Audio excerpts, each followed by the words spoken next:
Hi, my name is Ashley Mahoney, and for my informational speech this week, I decided to do a brief history of the Civil Rights Act of 1968. And I chose this because in my profession as a leasing consultant, it's extraordinarily important for me to know what's legal and what's not, obviously, but I thought it'd also be good for a lot of other people who are going to be renting soon or already renting or looking into home purchases. I thought it'd be a good thing for them to know as well. So the Civil Rights Act is also called the Fair Housing Act. It was signed into effect by President Lyndon B. Johnson on April 11th, 1968. And the reason for this was it was meant as a follow-up to the Civil Rights Act of 1964, which of course we all know is a major rule changer. In the Civil Rights Act of 1866, that did prohibit discrimination, but it gave no actual federal enforcement provisions during that. So what the Fair Housing Act did was allow for laws to be set into place to prosecute those who do actually discriminate against certain protected classes. So the first thing we want to figure out is, what is a protected class? There are actually several, and under the Civil Rights Act of 1964, the very first part of that immediately goes to race, color, religion, or national origin. Now, as we go throughout the decades since then, they've actually amended several different classes to be covered in that. So that also went on to include Age Discrimination and Employment Act of 1967.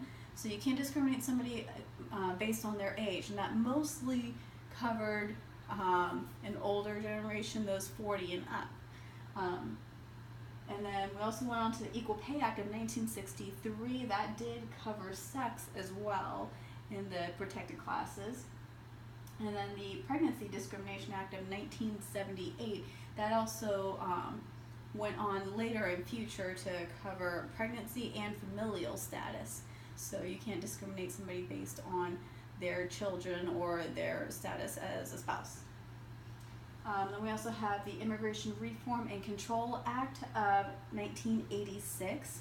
That actually prevents the discrimination of a person or persons based on their citizenship, which is becoming a really big thing again, obviously, with everything that's going on in the political world right now.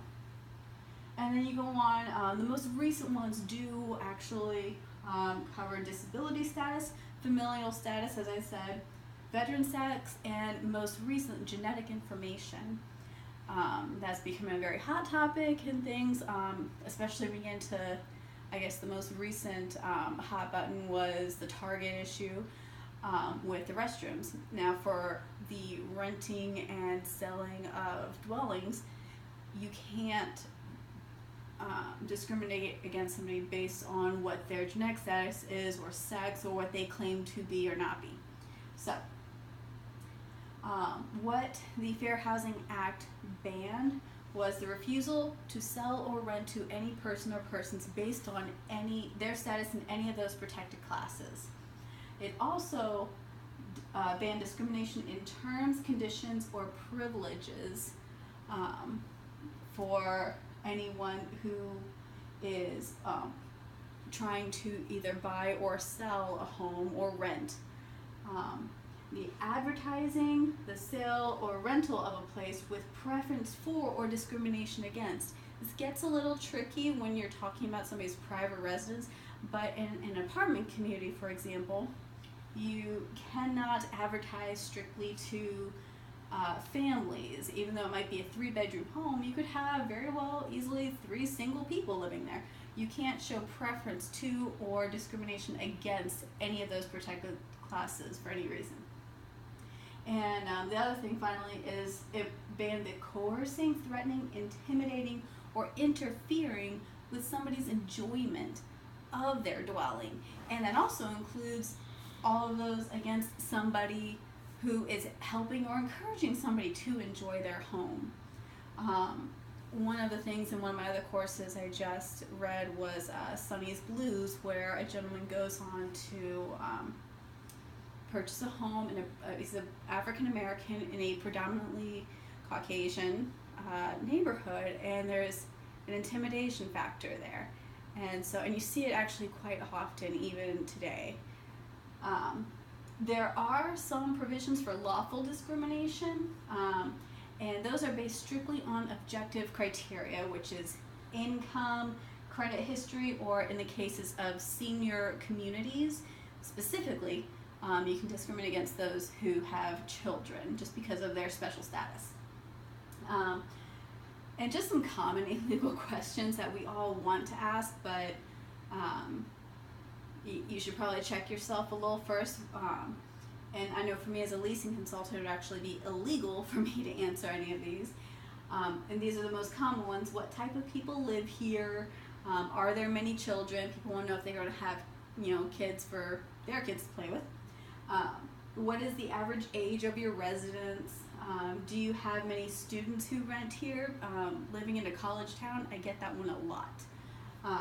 Are there many families, or do you get many foreign people living here? Sounds kind of like weird and off the wall, but just things that go through people's minds when they're kind of walking around a community or an apartment dwelling, things like that. Those are kind of natural things to ask, but they're just a few common examples of things that are actually protected under the Fair Housing Act. So that's my presentation. I hope you guys got some great information going into your future dwellings, whether they be houses, apartments, condos, whatever. So thank you so much.